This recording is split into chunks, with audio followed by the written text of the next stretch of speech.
Headline, of course, during the campaign, Hillary Clinton versus Donald Trump.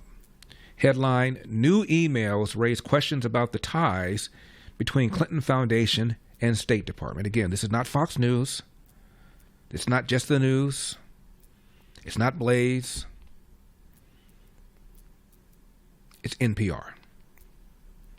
Fresh batch of previously unreleased State Department emails are raising new questions about the relationship between the Clinton Foundation and the State Department during the years Hillary Clinton served as Secretary of State. I want to repeat that last part of the sentence again. I know I speak quickly. During the years Hillary Clinton served as Secretary of State. Talks about Judicial Watch and the lawsuit that they filed and all the pages of email conversations from Clinton's private server showing that, quote, Clinton's top aides' favors for and interactions with the Clinton Foundation seem in violation of the ethics agreement that Hillary Clinton agreed to in order to be appointed and confirmed as Secretary of State. I repeat, she agreed to certain procedures to avoid any possible accusations of questionable ethics and apparently did not comply with what she agreed to. Fourth paragraph of the article by NPR, Susan. Quote, allegations that the Clinton Foundation, a global charity created by former President Bill Clinton, worked to compensate donors by providing access to the State Department has cast a shadow over the current Democratic presidential nominee for years. Keep in mind, this is the same Hillary Clinton who just tweeted, nobody gives a $400 million jet for nothing. And then he gives examples. One example, April 2009, discussion in which it appears the Clinton Foundation official named Doug Band, B-A-N-D, urged aides to the then Secretary of State to consider an associate of his for a job, saying, quote, it was important to take care of this unnamed staffer. And it shows that Uma Abedin was involved in taking care of this unnamed staffer. Another example, also involving this official with the Clinton Foundation named Doug Band, shows him pushing Abedin and another high-ranking State Department official, staffer, Cheryl Mills, to put billionaire philanthropist Gilbert Jacoury in contact with the State Department's substance person on Lebanon. And this billionaire gave between $1 and $5 million to the Clinton organization, to the Clinton Foundation. And by the way, he was convicted in 2000 in Switzerland of laundering money from Nigeria, but agreed to a plea deal and repaid $66 million to the Nigerian government. So, charming guy. The article goes on to say, again, this is NPR, Susan, the issue of Clinton's use of personal computer server has dogged her campaign for months.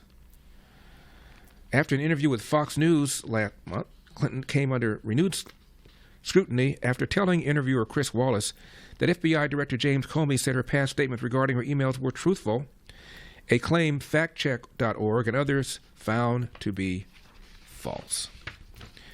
That was the article from NPR. I have another article in my baby brown libertarian finger, Susan.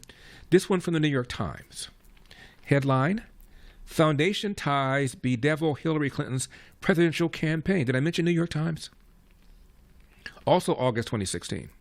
Quote, the Kingdom of Saudi Arabia donated more than $10 million through a foundation. So did the son-in-law of former Ukrainian president, whose government was widely criticized for corruption and the murder of journalists. A Lebanese-Nigerian developer with vast business interests contributed as much as $5 million.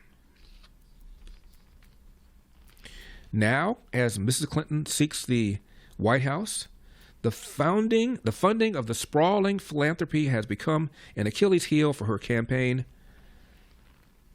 facing accusations of favoritism towards Clinton Foundation donors during her time as Secretary of State, accepted tens of millions of dollars from the State Department before, during, and after Clinton's time as Secretary. Did I say before, during, and after Mr. Clinton's time as Secretary, Susan? I believe I did. The New York Times article continues, quote, Saudi Arabia has been a particularly generous benefactor.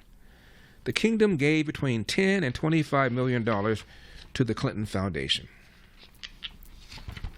And then it quotes Tom Fenton of Judicial Watch. We've interviewed Fenton before here in the program. He's the one who sued to get the records. Apparently, the New York Times didn't really care about filing a Freedom of Information Act to get the records. He had to rely on other people to do the reporting that reporters don't do. Fenton said, and I'm quoting him, the conflicts of interest are cast in stone, and it is something that the Clinton administration is going to have to grapple with. The New York Times article, Susan, goes on to say, and I'm quoting, a Bloomberg poll in June, again, this is June 2016, showed that 72% of voters said it bothered them either a lot or a little that the Clinton Foundation took money from foreign countries while Mrs. Clinton was Secretary of State. End of quote. I will read this part of Susan's letter again. Larry, you forgot to mention that the Clinton Foundation began after Bill's presidency. None of them draw a salary from it. You began by using the word hypocrisy. Do better. And the issue we were talking about yesterday, of course, was Hillary Clinton's criticism of the possible gift of the $400 million jet, and her saying, you don't give $400 million without expecting something in return. As if all these people that gave money to the Clinton Foundation while Hillary was Secretary of State didn't expect anything in return. So, do you really want me to continue, Susan? I didn't think so. I'll just stop there. But thank you for the letter. I appreciate it. And thank you for the fact that you listened to my show. For full shows, live and on demand, it's Salem News Channel.